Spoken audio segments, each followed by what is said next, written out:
ഗുരുർബ്രഹ്മ ഗുരുർവിഷ്ണു ഗുരുർദേവോ മഹേശ്വരഃ ഗുരുഃ സാക്ഷാത് പരം ബ്രഹ്മ തസ്മൈ ശ്രീ ഗുരവേ നമഃ.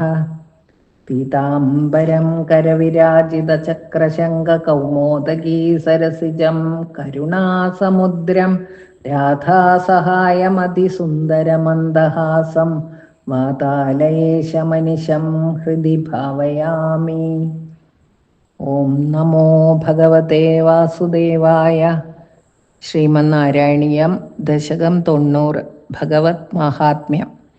വൃഗഭൃഗുമുനിമോഹിന്യംബരീഷാദിവൃത്വേഷയി തവ ഹി മഹത്വം സർവശർവാദിജൈത്രം സ്ഥിതമിഹ പരമാത്മൻ നിഷ്കളർവാഗഭിന്നം കിമപി തവ ഭാതം തദ്ധി രൂപം തവൈവ. മൂർത്തിത്രയേശ്വര സദാശിവ പഞ്ചകം യത് പ്രാഹുഃ പരാത്മവപുരേവ സദാശിവോസ്മിൻ തത്രേശ്വരസ്തു സവികുണ്ഠപതസ്ത്വമേവ ത്രിത്വം പുനർഭജസി സത്യപദേ ത്രിഭാഗേ. തത്രാപി സാത്വികതനും തവ വിഷ്ണുമാഹു ധാതാത്തു സത്വവിരളോ രജസൈവ പൂർണ്ണ സത്വോത്കടത്വമപി ചാസ്തി തമോ വികാരചേഷ്ടാദികം ച തവ ശങ്കരനാംനി മൂർത്തൗ.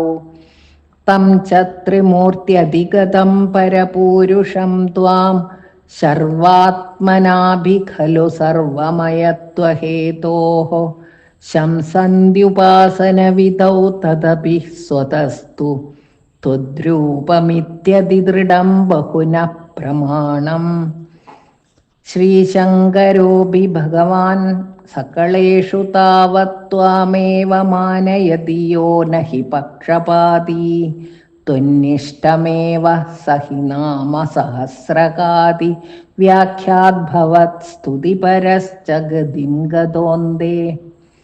മൂർത്തിത്രയാദികമുവാച ച മന്ത്രശാസ്ത്രസ്യാദൗ കളായ സുഷമം സകലേശ്വരം ത്വാം ധ്യാനം ച നിഷ്കളമസൗ പ്രണവേ ഖലൂക്ത്വാ ത്വാമേവ തത്ര സകളം നിജഗാധനാന്യം. സമസ്തസാരേ ച പുരാണസംഗ്രഹേ വിസംശയം ത്വന്മഹിമൈവ വർണ്യത്തെ. ത്രിമൂർത്തിയുക്സത്യപദത്രിഭാഗത പരം പദം തേ കഥിതം ന ശൂലിനഃ. യദ്ഭ്രാമകൽപ ഇഹ ഭാഗവതദ്വിതീയസ്കന്ധോദിതം വപുരനാവൃതമീശധാത്രേ തസ്യൈവ നാമ ഹരിശർവമുഖം ജഗാദ ശ്രീമാധവ ശിവപരോപി പുരാണസാരേ. യേ സ്വപ്രകൃത്യനുഗുണാ ഗിരിശം ഭജന്തേ തേഷാം ഫലം ഹി ദൃഢയൈവ തദീയഭക്ത്യാ. വ്യാസോ ഹി തേന കൃതവാനധികാരി ഹേതോഃ സ്കാന്ധാദികേഷു തവ ഹാനിവചോർത്ഥവാദൈഃ. ഭൂതാർത്ഥകീർത്തിരനുവാദവിരുദ്ധവാദൗ ത്രേധാർത്ഥവാദഗതയഃ ഖലു രോചനാർത്ഥാഃ. സ്കാന്ധാദികേഷു ബഹവോത്ര വിരുദ്ധവാദാഃ ത്വത്താമസത്വപരിഭൂത്യുപശിക്ഷണാഢ്യാ. യത്കിഞ്ചിദപ്യവിദുഷാഭി വിഭോ മയോക്തം തന്മന്ത്രശാസ്ത്രവചനാദ്യപി ദൃഷ്ടമേവ. വ്യാസോക്തിസാരമയ ഭാഗവതോപഗീത ക്ലേശാൻ വിധൂയ കുരു ഭക്തിഭരം പരാത്മൻ. സർവത്ര ഗോവിന്ദനാമ സങ്കീർത്തനം. ഗോവിന്ദ ഗോവിന്ദ. ശ്രീ ഗുരുവായൂരപ്പാ ശരണം. ഓം ശ്രീ ഗുരുഭ്യോ നമഃ. ഹരിഃ ഓം. ഓം നമോ ഭഗവതേ വാസുദേവായ. ഓം നമോ ഭഗവതേ വാസുദേവായ. ഓം നമോ ഭഗവതേ വാസുദേവായ.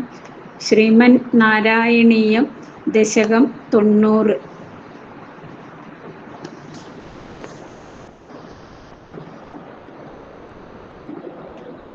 വിഷ്ണു മഹത്വ സ്ഥാപനം എന്ന ഈ ദശകം വിഷ്ണുവിൻ്റെ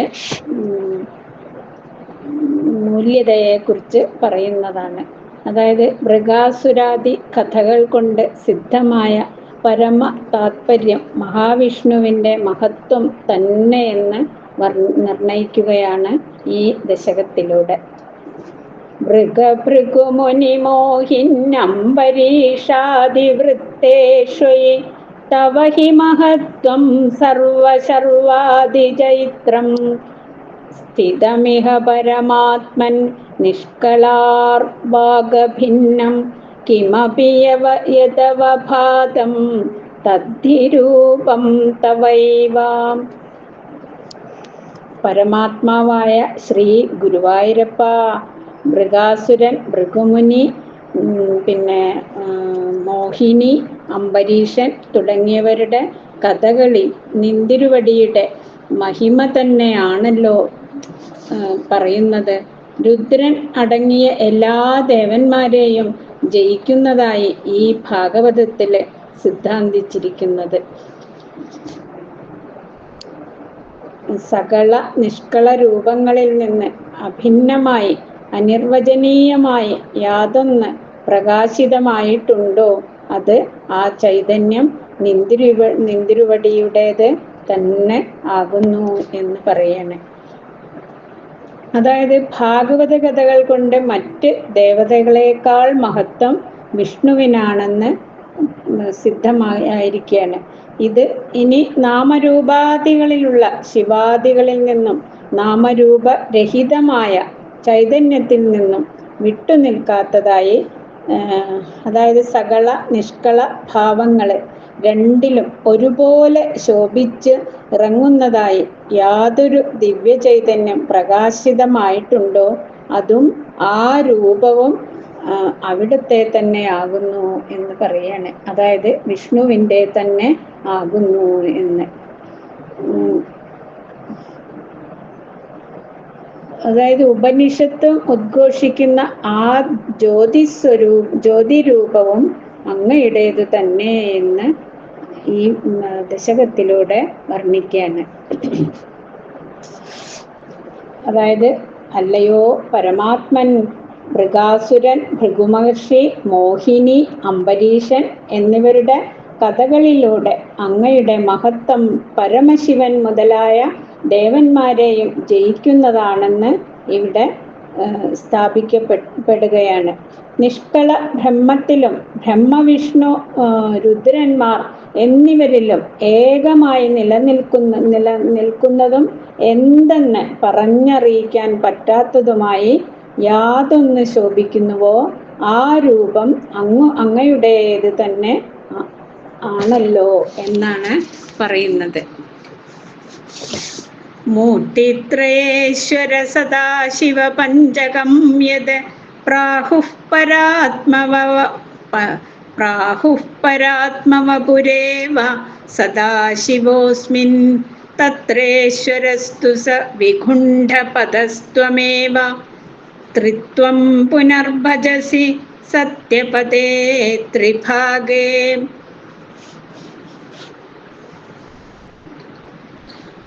അതായത് ശൈവന്മാർ, അതായത് മൂർത്തിത്രയം, ഈശ്വരൻ, സദാശിവൻ എന്ന് പറഞ്ഞു വരുന്ന പഞ്ചകം യാതൊന്നുണ്ടോ അതിൽ അഞ്ചാമത്തേതായ, അതായത് മുഖ്യമായ സദാശിവൻ പരമാത്മസ്വരൂപിയായ നിന്തിരുവടി തന്നെ ആകുന്നു.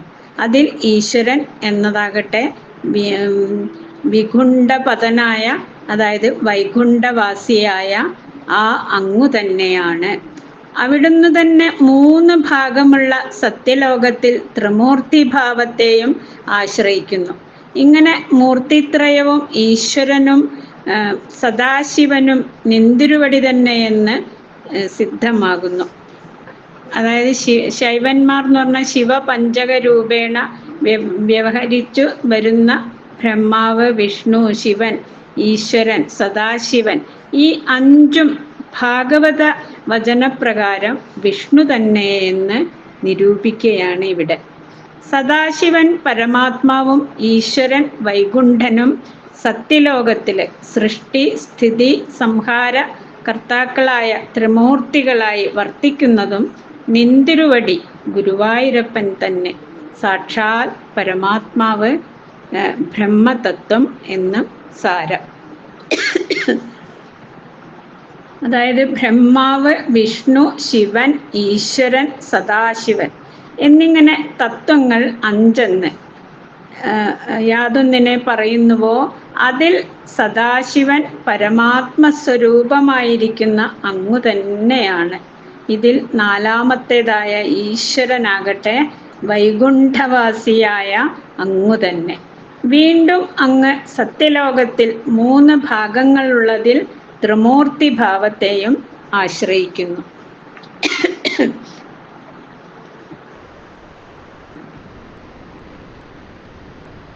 വിഷ്ണുവിനും ശിവനും ഭേദമില്ലെങ്കിൽ ഉത്കർഷം വിഷ്ണുവിന് എന്ന് പറയുന്നത് എന്തുകൊണ്ട് എന്ന്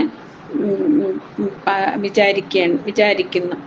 തത്രാപി സാത്വികതനും തവ വിഷ്ണുമാഹുർ ധാതാതു തത്സത്വവിരളോ രജസ്സൈവ പൂർണ്ണഃ സത്വാത് കടത്വമപി ചാസ്തി തമോ വികാരചേഷ്ടാദികഞ്ച തവ ശങ്കരനാംനി മൂർത്തോ. ആ ത്രിമൂർത്തികളിൽ വെച്ച് അങ്ങയുടെ സ്വാത്വികമായ ഗുണം അധികമുള്ള തനുവിനെ വിഷ്ണുവെന്ന്, അതായത് ജ്ഞാനികൾ എന്ന് പറയുന്നു. ബ്രഹ്മാവാകട്ടെ സത്വഗുണം കുറഞ്ഞവനും രജോ ഗുണം നിറഞ്ഞവനുമാകുന്നു. അങ്ങയുടെ ശങ്കരൻ എന്നു പേരായ മൂർത്തിയിൽ അധികമായ സത്വഗുണമുണ്ടെങ്കിലും തമോ ഗുണപ്രധാനങ്ങളായ ചേഷ്ടാവിശേഷങ്ങളും ഉണ്ട് എന്ന് പറയാണ്.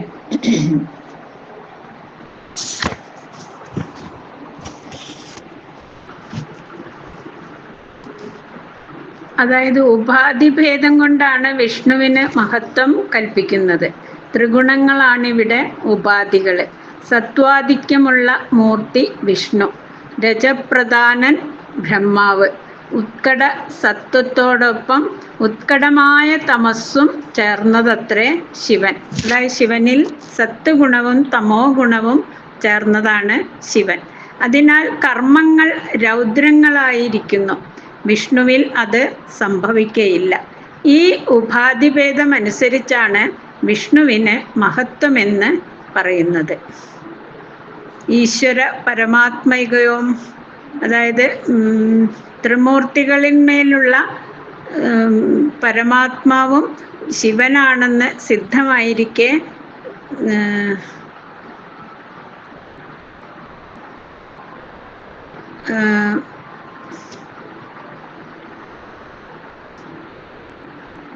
തത്രേശ്വരസ്തു സ വിഖുണ്ഡപദസ്ത്വമേവ എന്ന് പറഞ്ഞത് ശരിയായില്ലെന്ന വാദം യുക്തിപ്രമാണ സഹിതം നിഷേധിക്കുകയാണ് ഇവിടെ. അടുത്തത് തം ച ത്രിമൂർത്യധിഗതം പരപുരുഷം ത്വാം സർവാത്മനാഭിഖലോ സർവമയത്വഹേതോഃ ശംസന്ത്യുപാസനവിധോ തദപി സ്വതസ്തു ത്വദ്രൂപമിത്യതിദൃഢം ബഹുനഃ പ്രമാണം.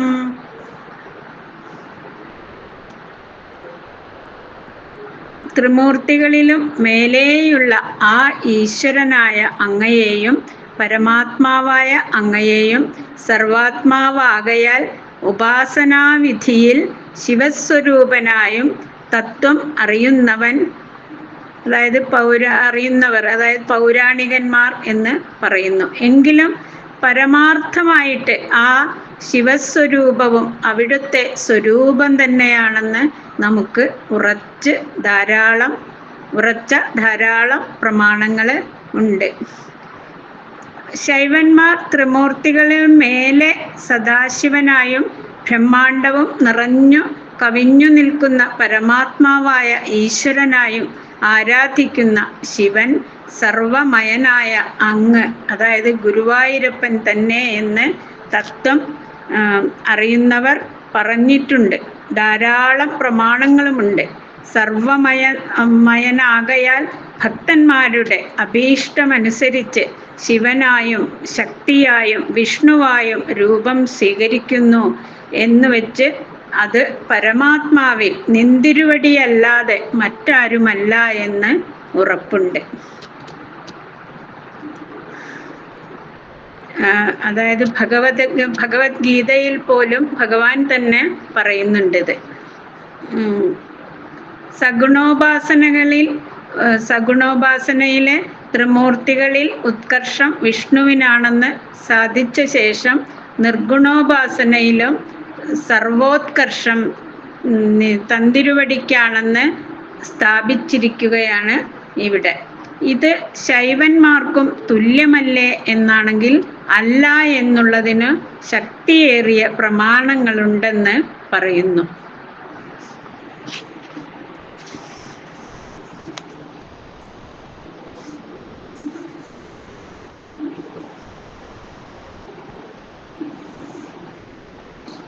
അതായത് മൂന്ന് മൂർത്തികൾക്കും അതീതനായ പരമാത്മസ്വരൂപനായും ഇരിക്കുന്ന ആ അങ്ങയെയും സർവസ്വരൂപനാണെന്ന കാരണം കൊണ്ട് ശിവസ്വരൂപനായും ഉപാസനാ സന്ദർഭത്തിൽ പറയുന്നു.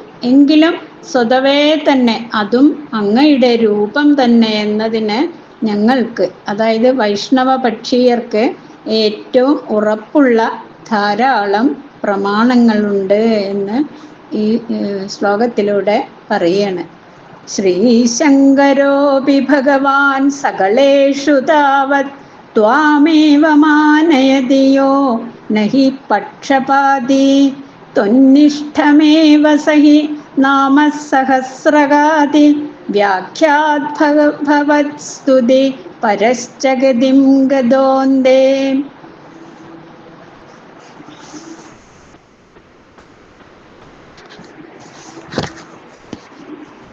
ഭഗവാനായ ശ്രീ ശങ്കരാചാര്യസ്വാമികളും സകളന്മാരിൽ വെച്ച് അങ്ങയെ തന്നെ ബഹുമാനിക്കുന്നു. അദ്ദേഹമാകട്ടെ പക്ഷപാതിയല്ല. എന്തെന്നാൽ അദ്ദേഹം സഹസ്രനാമം മുതലായവ ഭവത്പരമായിട്ടു തന്നെ വ്യാഖ്യാനിക്കുകയും കാലത്തിലെ അങ്ങയെ സ്തുതിച്ചുകൊണ്ട് തന്നെ സദ്ഗതി പ്രാപിക്കുകയും ചെയ്തിട്ടുള്ളതാണ് ശങ്കരാചാര്യ സ്വാമികൾ. അതായത് സകളന്മാർ എന്ന് പറഞ്ഞ അവതാരഭൂതന്മാർ, നാമരൂപാദികളുള്ളവര്. സഹസ്രനാമം, ഭഗവത്ഗീത മുതലായവ ആചാര്യസ്വാമികൾക്ക് പക്ഷപാതമുണ്ടായിരുന്നുവെങ്കിൽ ശിവപരമായി തന്നെ വ്യാഖ്യാനിപ്പാൻ കഴിയുമായിരുന്നു എന്ന് പറയണം. പക്ഷേ അദ്ദേഹം അങ്ങനെ ചെയ്യാതിരുന്നത് പരമാർത്ഥം പ്രകാശിപ്പിക്കുക എന്ന നിഷ്പക്ഷമതി മൂലമാണ്. അതായത് വിഷ്ണു തന്നെയാണ് മഹത്വം കൂടുതൽ എന്ന് നിഷ്പക്ഷമതി ശങ്കരാചാര്യര് പ്രകാശിപ്പിക്കുകയുണ്ടായി. ആചാര്യസ്വാമികൾ അമ്മയുടെ അന്ത്യകാലത്ത് ഭയം നീക്കുന്നതിന് ആദ്യം ശിവഭുജംഗ സ്തോത്രവും പിന്നീട് വിഷ്ണുഭുജംഗവും നിർമ്മിച്ചു എന്ന് ഐതിഹ്യം. വിഷ്ണുഭുജംഗം കേട്ടതിനു ശേഷമാണത്രേ സകല ഭയവും നീങ്ങി അമ്മ പരമാനന്ദം അനുഭവിച്ചത് എന്ന് ഐതിഹ്യമുണ്ട്. ഈ ഐതിഹ്യം വിശ്വസിക്കുന്നുവെങ്കിൽ മഹത്വം വിഷ്ണുവിനാണെന്നും സിദ്ധം. സ്വാമികൾക്ക് പക്ഷപാതമില്ലെന്നും പ്രസിദ്ധമാണ്. അതായത് ആചാര്യസ്വാമികൾക്ക്, ശങ്കരാചാര്യസ്വാമികൾക്ക് പക്ഷപാതമില്ലെന്നുകൂടി ഈ ശ്ലോകത്തിലൂടെ പറയാണ്. മൂർത്തിത്രയാധികമുവാച മന്ത്രശാസ്ത്രസ്യാദൗ കളായ സുഷമം സകലേശ്വരം ത്വാം ധ്യാനഞ്ച നിഷ്കളമസൗ പ്രണവേ ഖലൂക്ത്വാ ത്വാമേവ തത്ര സകളം നിജഗാതനാന്യം. അത് അഞ്ചാമത്തെ ശ്ലോകത്തിൽ നമ്മൾ പറഞ്ഞു. പക്ഷപാതത്തോടു കൂടിയവനല്ലാത്ത ആ ഭഗവാൻ ശ്രീ ശങ്കരാചാര്യ സകളങ്ങളായ മൂർത്തികളിൽ വെച്ച് അങ്ങയെ തന്നെ ബഹുമാനിക്കുന്നു. അദ്ദേഹം സഹസ്രനാമം മുതലായതിനെ അങ്ങയുടേതായിട്ട് തന്നെ, അതായത് വിഷ്ണുവിൻ്റേതായിട്ട് തന്നെ വ്യാഖ്യാനിച്ചു.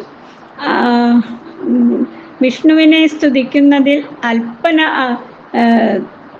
ത്വൽപരനായിട്ട് തന്നെ വിഷ്ണുവിനെ സ്തുതിക്കുന്നതിൽ തൽപരനായിട്ട് തന്നെ അദ്ദേഹം ഒടുവിൽ മുക്തി പ്രാപിക്കുകയും ചെയ്തു.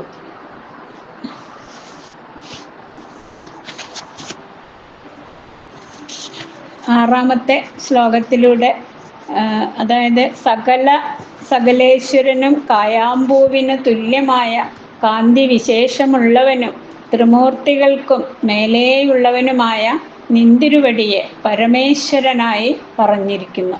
പ്രണവത്തിലെ നിഷ്കളധ്യാനം ഉപദേശിച്ചിട്ട് സകളനായിട്ട് നിന്തിരുവടിയെ തന്നെയാണ് അതിൽ പറഞ്ഞിരിക്കുന്നത്, മറ്റൊരാളെ അല്ല.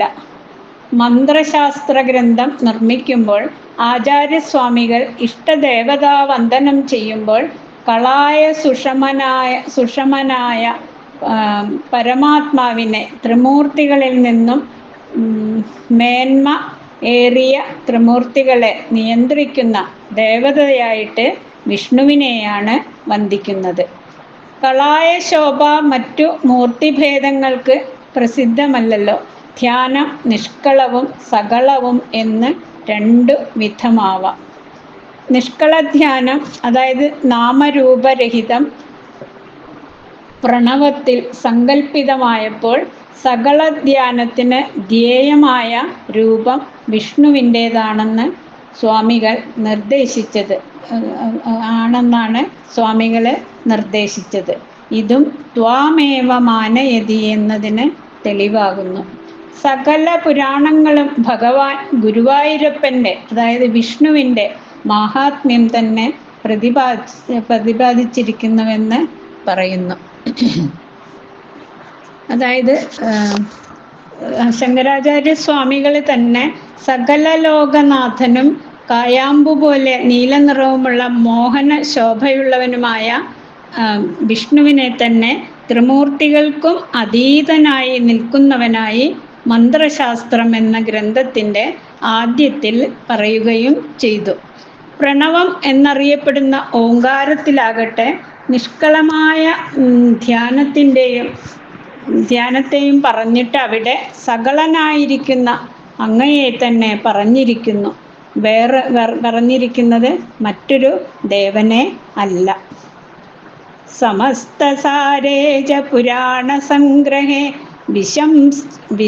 വിസംശയം ത്വന്മഹിമൈവ വർണ്യതേ ത്രിമൂർത്തിയുക്ത സത്യപദത്രിഭാഗത പരം പദം തേ കഥിതം ന ശൂലിനഃ.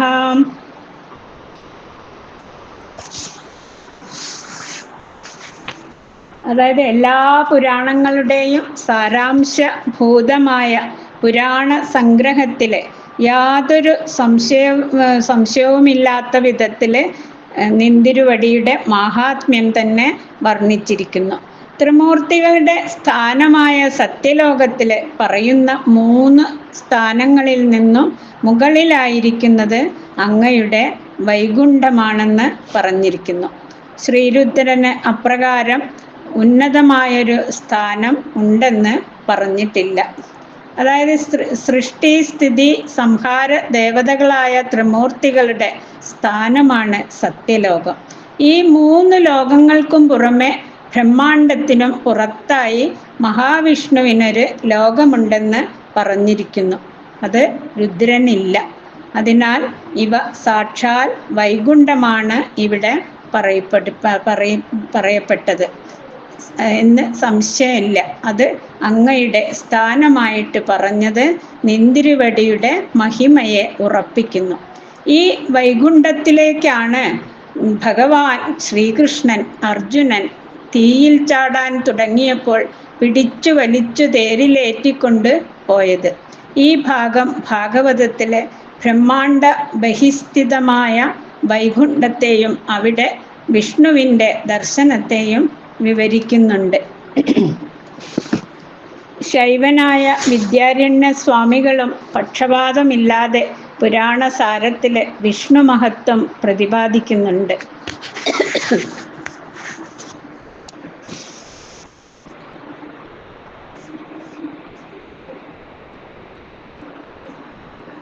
അതായത് എല്ലാ പുരാണങ്ങളുടെയും സംഗ്രഹമായിരിക്കുന്ന പുരാണ സംഗ്രഹം എന്ന ഗ്രന്ഥത്തിലും ഭഗവാന്റെ, അതായത് വിഷ്ണുവിൻ്റെ മഹിമ തന്നെയാണ് സംശയലേശമില്ലാതെ വർണ്ണിക്കപ്പെട്ടിരിക്കുന്നത്. വിഷ്ണുവിൻ്റെ സ്ഥാനമായ വൈകുണ്ഠം സത്യലോകത്തിലെ 3 സ്ഥാനങ്ങൾക്കും മേലെ ഉള്ളതായിട്ടാണ് പറയപ്പെടുന്നത്. ശൂലപാണിയായ ശിവന്റെ സ്ഥാനത്തെ പറ്റിയല്ല അങ്ങനെ പറഞ്ഞിട്ടുള്ളത്. സത്യലോകത്തിൽ ബ്രഹ്മാവിൻ്റെയും വിഷ്ണുവിൻ്റെയും ശിവൻ്റേതുമായി 3 ഭാഗങ്ങളുണ്ടത്രേ. യദ്ബ്രാഹ്മകൽപ്പൈഹ ഭാഗവതദ്വിതീയസ്കന്ധോദിതം വപുരനാവൃതമീശധാത്രേ തസ്യൈവ നാമ ഹരിശർവമുഖം ജഗാത ശ്രീമാധവ ശിവപരോപി പുരാണസാരേ. അല്ലയോ ഭഗവാനെ, ഇവിടെ ബ്രാഹ്മകൽപ്പത്തിൽ, അതായത് നിന്തിരുവടി ബ്രഹ്മാവിന് കാട്ടിക്കൊടുത്തതും ഭഗവാന്റെ 2-ാമത്തെ സ്കന്ധത്തിൽ, ഭാഗവതത്തിൻ്റെ 2-ാമത്തെ സ്കന്ധത്തിൽ പറയപ്പെട്ടതുമായ യാതൊരു ശരീരമുണ്ടോ അതിനു തന്നെ ഹരി, ശിവൻ എന്ന് തുടങ്ങിയ പേര് ശ്രീ മാധവാചാര്യ ശിവഭക്തനായാലും പുരാണസാരം എന്ന ഗ്രന്ഥത്തിൽ പറഞ്ഞിരിക്കുന്നു. പക്ഷപാതമില്ലാത്ത മഹാന്മാർ ശൈവന്മാരായാലും വൈഷ്ണവന്മാരായാലും നിന്തിരുവടിയുടെ മാഹാത്മ്യം വ്യക്തമാക്കിയിട്ടുണ്ടെന്ന് പറയുന്നു. സ്കന്ധാദി പുരാണങ്ങളിൽ ശിവനെ പുകഴ്ത്തിയും വിഷ്ണുവിനെ ഇകഴ്ത്തിയും വ്യാസൻ തന്നെ പറഞ്ഞിരിക്കുന്നു എന്നതിന് ഉപപത്തി കാണിക്കുകയാണ് ഇവിടെ.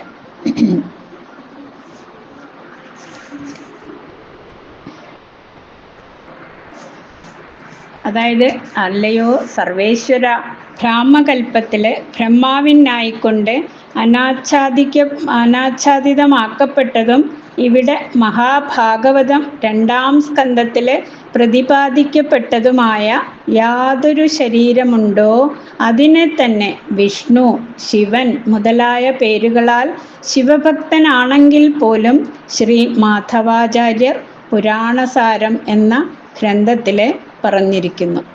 അതായത് വൈകുണ്ഠത്തിൽ ബ്രഹ്മാവിന് ദൃഷ്ടമാക്കിക്കൊടുത്ത വിഷ്ണു സ്വരൂപത്തെ തന്നെയാണ് നാമഭേദങ്ങളാൽ വിഷ്ണു എന്നും ശിവൻ എന്നും പറയുന്നതെന്ന് സാരം. യേ സ്വപ്രകൃത്യ അനുഗുണ ഗിരിശം ഭജന്തെ തേഷാം ഫലം ഹി ദൃഢയൈവ തദീയ ഭക്ത്യാ വ്യാസോ ഹി തേന കൃതവാനധികാരി ഹേതോ സ്കന്ധാദികേഷു തവ ഹാനിവചോർത്ഥവാദൈഃ.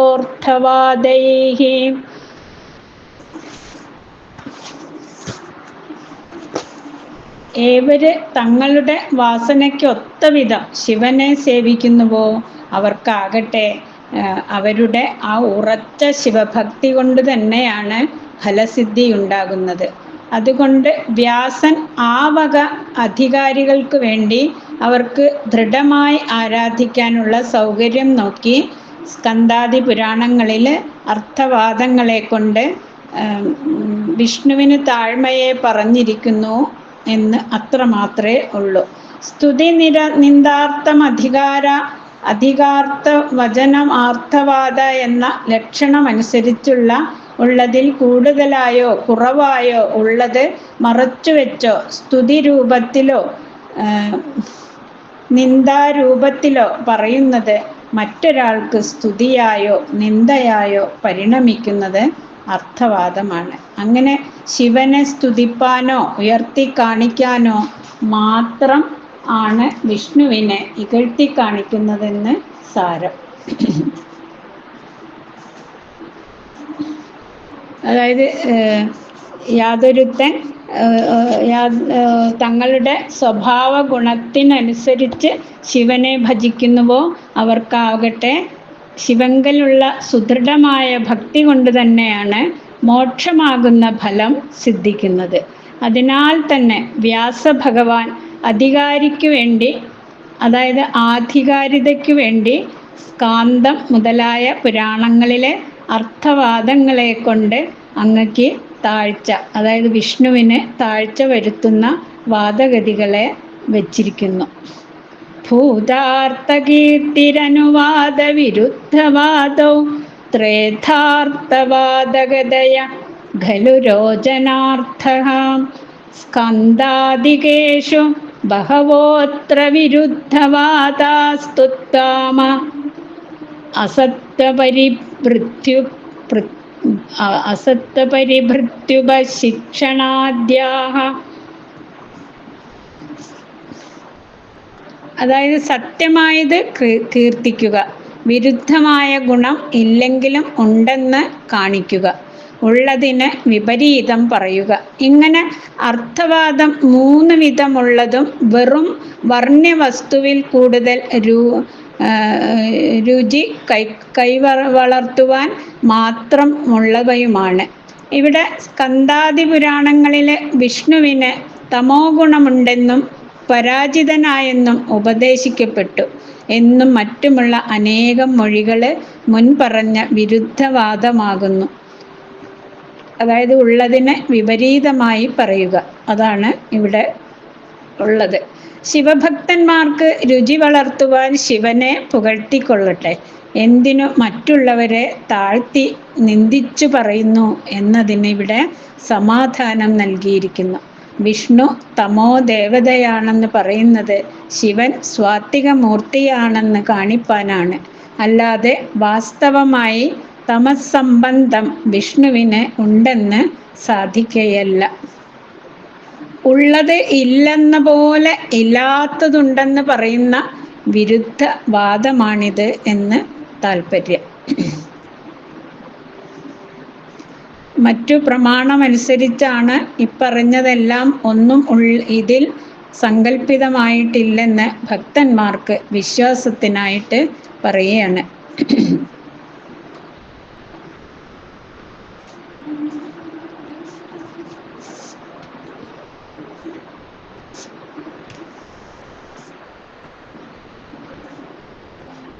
ഉള്ളതിനെ അതിശയോക്തി ചേർത്ത് പെരുപ്പിച്ച് പറയുക, അതായത് ഭൂതാർത്ഥ കീർത്തി. ഇല്ലാത്തതും എന്നാൽ ഉണ്ടാകാവുന്നതുമായ ഗുണത്തെ പറയുക, അത് അനുവാദം. ഇല്ലാത്തതും ഉണ്ടാകാത്തതും പ്രമാണ വിരുദ്ധവുമായ കാര്യങ്ങൾ പറയുക, അത് വിരുദ്ധഭാവം. എന്നിങ്ങനെ അർത്ഥവാദത്തിൻ്റെ ഗതികൾ 3 വിധത്തിലാണ്. അവയുടെ ഉദ്ദേശം അഭിരുചി ജനിപ്പിക്കുക എന്നു തന്നെയാണ്. ഇവിടെ സ്കന്ധാദി പുരാണങ്ങളിൽ അങ്ങയുടെ തമോ ഗുണം, പരാജയം എന്നിവ പ്രതിപാദിക്കുന്ന വിരുദ്ധവാദങ്ങൾ ധാരാളമുണ്ട്. യത്കിഞ്ചിദപ്യവിദുഷാഭി വിഭോമയോക്തം തന്മന്ത്രശാസ്ത്രവചനാദ്യഭി ദൃഷ്ടമേ അഭിദൃഷ്ടമേവ വ്യാസോക്തിസാരമയ ഭാഗവതോപഗീത ക്ലേശാൻ വിധൂയ കുരു ഭക്തിഭരം പരമാത്പരാത്മൻ. അതായത് വിഭുവായ ഭഗവാനെ, അറിവില്ലാത്തവനായാലും ഞാൻ എന്തോ ചിലതൊക്കെ പറഞ്ഞുപോയി. അത് മന്ത്രശാസ്ത്ര വചനാദികളിൽ കണ്ടിട്ടുള്ളവ തന്നെ ആകുന്നു. വ്യാസോക്തി, അതായത് വ്യാസമഹർഷി പറഞ്ഞ പുരാണങ്ങളിൽ സാരഭൂതമായ ഭാഗവതത്തിലെ പ്രകീർത്തിക്കപ്പെട്ടിരിക്കുന്ന പരമാത്മാവായ ഗുരുവായൂരപ്പ, നിന്തിരുവടി എല്ലാ ക്ലേശങ്ങളും നീക്കിക്കളഞ്ഞ് ഉറച്ച ഭഗവത് ഭക്തി എനിക്ക് ഉണ്ടാക്കണേ എന്ന് നാരായണ ഭട്ടതിരി പ്രാർത്ഥിക്കുകയാണ്. അതായത് ഭക്താഗ്രേസരനായ പട്ടേരി വിനയം പ്രകാശിപ്പിക്കുകയും സത്യമാണ് പറഞ്ഞതെന്ന് മറ്റുള്ളവരെ ബോധ്യപ്പെടുത്തുകയുമാണ്. ഇവിടെ പറഞ്ഞതെല്ലാം മന്ത്രശാസ്ത്രങ്ങളിൽ ദൃഷ്ടമാണെന്ന്. കൂട്ടത്തിലെ പുരാണങ്ങളിൽ പ്രഥമം ഭാഗവതമാണെന്നും അതിൽ ഭഗവൻ മഹിമ തികച്ചും പാടിയിരിക്കുന്നു എന്നും വ്യക്തമാക്കിയിരിക്കുന്നു.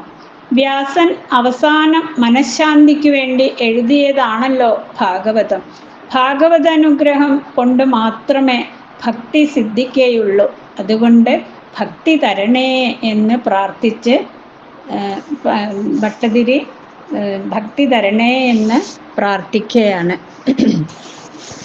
അതായത് അല്പവും വിദ്വാനല്ലാത്ത എന്നാൽ യാതൊന്ന് പറയപ്പെട്ടുവോ അത് മന്ത്രശാസ്ത്രവചനം മുതലായവയിൽ കണ്ടിരിക്കുന്നത് തന്നെയാണ്. വേദവ്യാസ മുനിയുടെ കൃതികളിൽ ഏറ്റവും സാരവത്തായ ഭാഗവതത്തിലെ പ്രകീർത്തിക്കപ്പെട്ടവനും പരമാത്മസ്വരൂപനുമായ ഭഗവാൻ എൻ്റെ ക്ലേശങ്ങളെ നശിപ്പിച്ച് നിറഞ്ഞ ഭക്തിയെ തന്നരുളേണമേ എന്ന് ഭട്ടതിരി അതിയായ ഭക്തിയോടുകൂടി പ്രാർത്ഥിച്ചുകൊണ്ട് 90-ാം ദശകം സമാപിക്കുകയാണ്. നമസ്തേ.